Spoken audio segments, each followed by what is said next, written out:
आप देख रहे हैं उत्तराखंड एक्सप्रेस। आपके साथ मैं हूं कंचन डोगरा नेगी और बड़ी खबर से आइए बुलेटिन का आगाज करते हैं। देहरादून से आ रही है बड़ी खबर, जहां पर बेरोजगारों के लिए एक अच्छी खबर सामने आई है।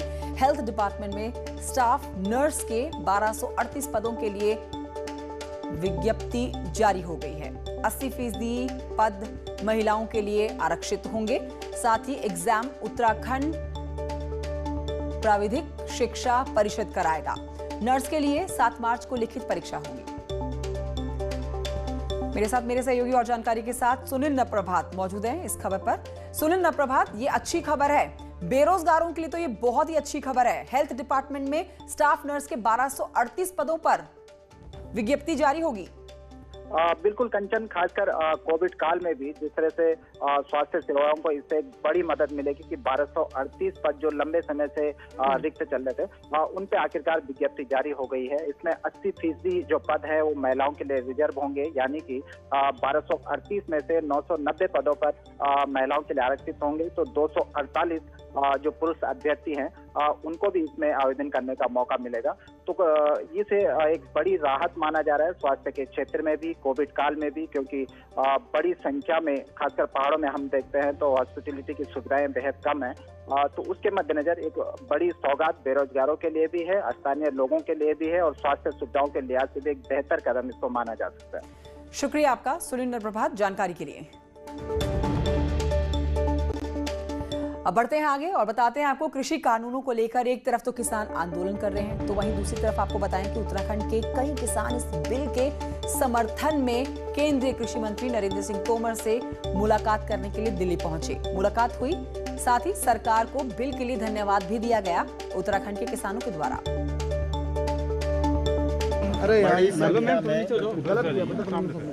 बिलों का समर्थन करने के लिए पीछे करो यार, कैमरा बहुत आगे है तुम्हारा। मेरे यहाँ आए थे और तो फिर मेरे को आगे घुसना पड़ेगा। भारत सरकार की ओर से ऐसे सभी किसान भाइयों का हृदय से बहुत बहुत स्वागत है, बहुत बहुत अभिनंदन है। उन्होंने कृषि सुधार बिलों के बारे में अपनी राय दी और अपना समर्थन व्यक्त किया। इसके लिए मैं भारत सरकार की ओर से सभी किसान भाइयों का आभार प्रकट करता हूँ।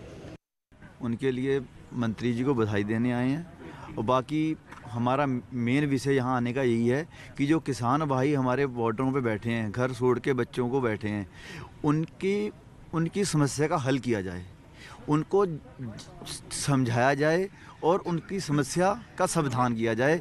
जो समस्या मतलब किसानों को महसूस कराई जा रही हैं, वो समस्याएं सर दरअसल इतनी है नहीं कि जो उन लोगों के साथ बैठे हुए हैं किसानों को गुमराह कर रही हैं, जो अदर पार्टी हैं वो केवल उन्हें गुमराह करके हाईजैक कर रखा उन्होंने। हमारी मंत्री जी से बात हुई है एमएसपी के बारे में कि उन्होंने हमें पूरा आश्वासन दिया है कि एमएसपी ना हटेगी, बिल्कुल सही रहेगी। बहुत बढ़िया, हमारे लिए सही है। अब बढ़ते हैं आगे, आपको जल्दी से प्रदेश की कोरोना अपडेट दे देते हैं। आज की आप बात करें तो आज भी कई मामले ताज़ा सामने आए हैं। रविवार के दिन देखिए 490 नए मामले सामने आते हैं। अब बीते 24 घंटे में 4 लोग अपना दम तोड़ चुके हैं। प्रदेश में एक्टिव केसेस अब 6200 के पार पहुंच गए हैं। जो अब ताज़ा मामले आए हैं उसमें सबसे ज़्यादा देहरादून से 202 हैं, फिर नैनीताल से 79, उधम सिंह नगर से 50 नए मामले सामने आए। चलिए अब आगे बढ़ते हैं, बात करते हैं महाकुंभ की। महाकुंभ को देखते हुए सरकार कोविड वैक्सीन की व्यवस्थाओं पर विचार कर रही है। शासकीय प्रवक्ता मदन कौशिक का कहना है कि यदि महाकुंभ के शुरू होने से पहले कोविड की वैक्सीन आ गई तो सबसे पहले कुंभ में कार्यरत frontline staff, paramedical staff, police और बाकी कर्मचारियों को वैक्सीन लगाई जाएगी। चल रही है, अगर वैक्सीनेशन होगा आ जाएगी उस समय तक, तो हम कुंभ में काम करने वाले, चाहे हमारे पुलिसकर्मी हो, चाहे हमारे जो डॉक्टर्स हैं या हमारे पैरामेडिकल वाले हैं या हमारे फ्रंटलाइन वर्कर हैं, सबको कोशिश करेंगे। और आगे बढ़ रहे हैं इस वक्त की बड़ी खबर के साथ। हरिद्वार से एक बड़ी खबर आ रही है। सोमवती अमावस्या के स्नान को लेकर प्रशासन ने तैयारी पूरी कर ली है। अमावस्या पर निर्धारित संख्या में श्रद्धालु स्नान कर पाएंगे। वहीं आपको बताएं कि मेला क्षेत्र को 10 जोन और 37 सेक्टर में बांटा गया है। साथ ही कोरोना को लेकर अलग से 5 टीमें गठित की गई हैं। स्नान के दौरान जल पुलिस की भी 3 टीमें मोटर बोट के साथ तैनात रहेंगी। तो कोरोना को लेकर हाईकोर्ट की सख्ती के बाद भी नैनीताल में कोविड के नियमों का पालन नहीं हो रहा है। अब ये तस्वीरें आपके सामने सीधी नैनीताल से। पर्यटक बगैर मास्क के देखा जा रहा है। पर्यटन स्थलों पर बिना मास्क के घूम रहा है। सोशल डिस्टेंसिंग का पालन बिल्कुल नहीं हो रहा है। हालत तो ये है कि कोरोना के बढ़ते हुए मामलों के बाद भी नावों के संचालन से पहले ना तो इन नावों को सैनिटाइज किए जाने का काम होता है और ना ही बाद में चालकों और पर्यटकों के द्वारा मास्क का उपयोग तो बिल्कुल भी नहीं हो रहा, जो कि मैंडेटरी है बोटिंग के दौरान बोट के ऊपर। इसके साथ ही फोटो खिंचवाने वाले भी यहाँ पर बिना सैनिटाइजेशन के अलग अलग लोगों को कपड़े पहना रहे हैं, जिससे कोविड का खतरा और भी ज्यादा बढ़ गया है। हालांकि गौर करने वाली बात यहाँ पर यह है कि हाईकोर्ट ने नैनीताल और मसूरी में कोरोना की रोकथाम के लिए निर्देश जारी किए हैं। जैसा कि अभी पाया गया है कि जो खास तौर से सैटरडे और संडे को ज़्यादा भीड़ आ जा रही है और लोग मास्क का इस्तेमाल नहीं कर रहे हैं, तो इस संबंध में पुलिस को और अन्य टीमों को निर्देश कर दिए गए कि ऐसे जो भी व्यक्ति पाए जाते हैं तत्काल उनका चालान करना सुनिश्चित करें। पूर्व मुख्यमंत्री हरीश रावत की अब बात करते हैं, जो कि एक बार फिर से सुर्खियों में है। हरीश रावत ने बीजेपी के प्रदेश अध्यक्ष बंशीधर भगत पर तीखा तंज कसा और कहा कि भगत बिना काम किए चुनाव जीतने में माहिर हैं। हरीश रावत ने इस बार बीजेपी के विधायक हरबंस कपूर पर निशाना साधा और कहा कि ये दोनों नेता हैं, कोई काम नहीं करते लेकिन चुनाव जीतने के एक्सपर्ट हैं। यही नहीं, हरीश रावत ने ये भी कह दिया कि 2022 में इनकी पार्टी बीजेपी इन दोनों ही नेताओं को रिटायर करने देने वाली है। तो मैं तब बनने वाले मुख्यमंत्री से अपील करूंगा कि इन दोनों के लिए एक इंस्टीट्यूट खोलें जिसमें ये दोनों नेता बिना काम किए चुनाव जीतने की कला नौजवानों को सिखा सके। हरदा ने कहा कि भगत और कपूर को इंस्टीट्यूट का प्रिंसिपल और डिप्टी प्रिंसिपल बनाया जाना चाहिए, नए विधायकों को सिखाया जाएगा। यहां पर हरीश रावत ने रिटायरमेंट की बात कही तो आपको नेताओं की उम्र भी बता दें। हरबंस कपूर की उम्र जो है वो 74 साल है, भगत की उम्र 70 साल है, जबकि हरीश रावत की खुद की जो उम्र है वो 70 साल की है। हरीश रावत और बीजेपी के नेताओं के बीच जुबानी जंग लगातार चलती रहती है। इसी तरह से बंशीधर भगत भी हरीश रावत पर लगातार हमले करते रहते हैं, जबकि हरीश रावत कभी अपनी पार्टी के नेताओं के तो कभी विरोधी पार्टी के नेताओं के निशाने पर लगातार लगाते रहते हैं। भगत जी को मैंने अपना गुरु मान लिया, बल्कि भगत जी और हरवंश कपूर दो ऐसे लोग हैं, जब ये 2022 में जनता की सेवा से सेवानिवृत्त हो जाएंगे, जैसा इनकी पार्टी का मुझे प्लान दिखाई देता है, और हमारी सरकार के जो मुख्यमंत्री होंगे उनको मैं सलाह दूंगा कि एक ऐसा इंस्टीट्यूट खोलिए जो नवागंतुक विधायकों को वो टेक्निक बता सके कि बिना काम किए कैसे चुनाव जीता जाता है, क्योंकि ये दोनों लोग चुनाव जीतने की कला में महारथी हैं। यहां आपको बताएं कि बीजेपी के प्रदेश अध्यक्ष बंशीधर भगत ने भी हरीश रावत पर पलटवार किया। उन्होंने कहा कि हरीश रावत तुष्टीकरण की राजनीति करते हैं। भगत ने कहा कि विकास की राजनीति करते हैं वो, इसीलिए जीतते हैं, और हरीश रावत को भी जीतना है तो तुष्टीकरण छोड़ना चाहिए। मुझे खुशी है कि उन्होंने अपने कांग्रेस दल में ऐसा कोई नहीं देखा जिसको प्रिंसिपल बनाया जा सके। मुझे ऑफर किया है, मैं उनकी इस भावना की कदर करता हूं, लेकिन दूसरी तरफ मैं कहना चाहता हूं, जीतने के लिए कोई गुरु मंत्र नहीं चाहिए, जीतने के लिए चाहिए विकास। आपने कहा बिना विकास किए, मेरी पहले नैनीताल विधानसभा थी, 3 बार मैं वहां से जीता, और अब बीच में हल्द्वानी विधानसभा आई, मैं वहां से भी जीता, जो आपकी लौह पुरुष कहलाती हैं, जिनको अजय कहा जाता था, मैं वहां भी जीता, और उसके बाद मैं कालाढूंगी में भी जीता।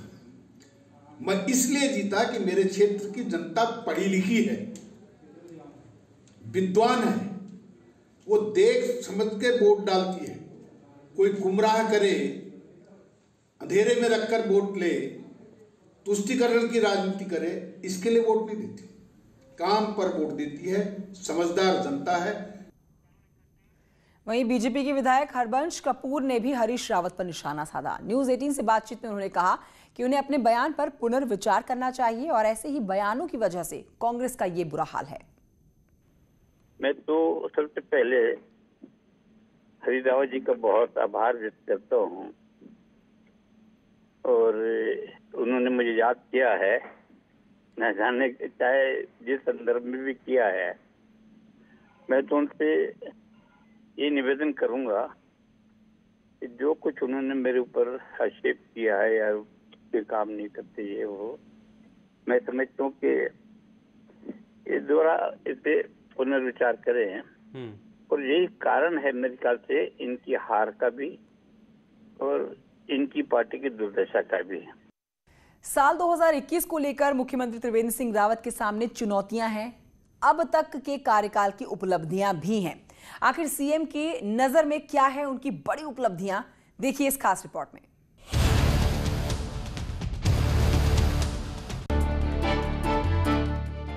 उत्तराखंड में साल 2017 में बीजेपी को 57 विधायकों का प्रचंड बहुमत मिला और यही वजह रही कि साल 2007 के बाद राजनीतिक अस्थिरता झेलते राज्य को स्थिर सरकार मिली और इसी राजनीतिक स्थिरता को मुख्यमंत्री बड़ी उपलब्धि मानते हैं।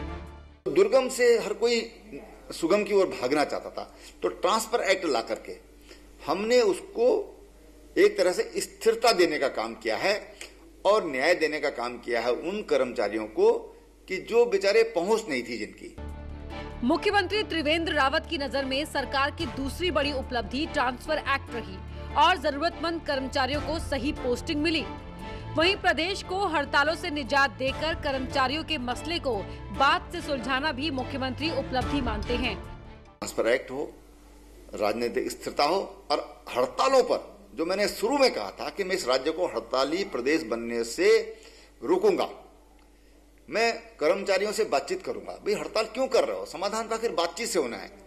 और इसलिए हमने रिकॉर्ड डीपीसी की है, डिपार्टमेंटल प्रमोशन हमने उसकी मीटिंगें की हैं, प्रमोशन लोगों के किए हैं, हमने नए लोगों की भर्तियां की हैं। साल 2020 खत्म होने को है लेकिन कोरोना अभी खत्म नहीं हुआ। ऐसे में मार्च से शुरू हुई महामारी से उत्तराखंड को काफी हद तक बचाना सीएम इसे सरकार की बड़ी कामयाबी मानते हैं।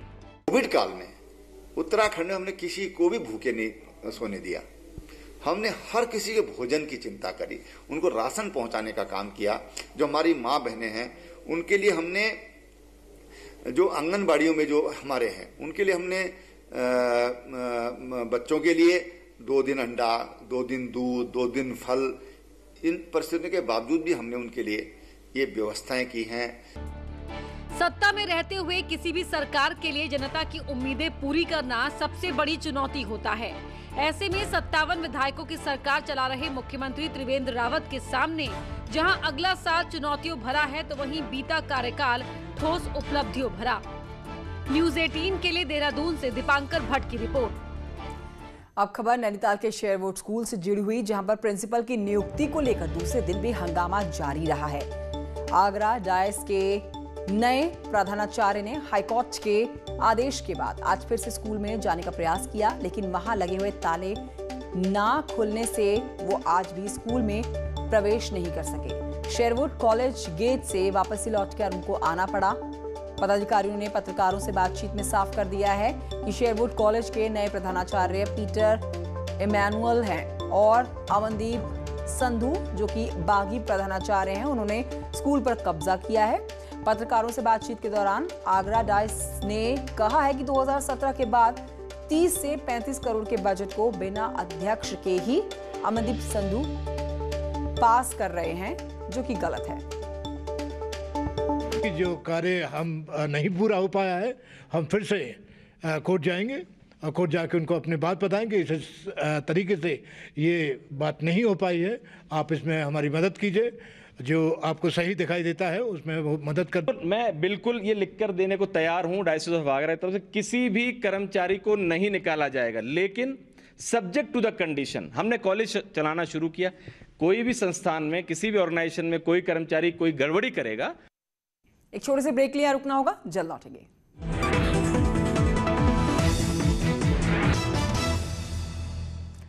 वेलकम बैक, आप देख रहे हैं अपना उत्तराखंड। और अब धर्म नगरी हरिद्वार से खबर है जहां पर ठंड के बीच में गरीबों को ठंड से बचाने के लिए रविवार को श्री पंचायती अखाड़ा बड़ा उदासीन कनखल में निशुल्क कंबल वितरण का कार्यक्रम आयोजित किया गया।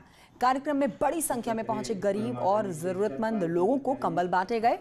साथ ही आपको बताएं कि इस कार्यक्रम के मुख्य अतिथि कुंभ मेला आईजी संजय गुंजियाल और साधु संतों ने अखाड़े के इस कार्य की सराहना की है। बड़ी खबर आ रही है इस समय देहरादून से, जहां पर वन विभाग के नए मुखिया के लिए कसरत अब तेज हो गई है। 24 दिसंबर को फॉरेस्ट चीफ के लिए डीपीसी हो सकती है। साथ ही आपको यह भी जानकारी दें कि 30 दिसंबर को फॉरेस्ट चीफ रंजन काला रिटायर हो रही है। साथ ही नए फॉरेस्ट चीफ की रेस में 1986-87 बैच के 4 आईएफएस ऑफिसर्स शामिल हैं। अब बढ़ते हैं आगे और आपको बताते हैं कि देहरादून रेलवे स्टेशन के रीडेवलपमेंट के लिए रविवार को आईआईटी रुड़की के सिविल इंजीनियरिंग विभाग के प्रोफेसर सत्येंद्र मित्तल ने एमडीडीए के अधिकारियों के साथ रेलवे स्टेशन का निरीक्षण किया है।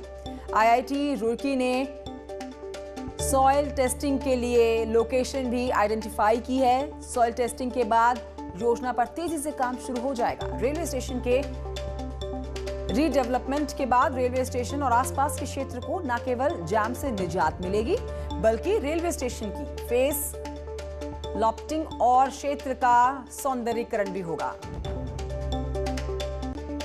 और इसी के साथ बुलेटिन में इतना ही। एक छोटे से ब्रेक के लिए रुक रहे हैं, जल्द लौटेंगे।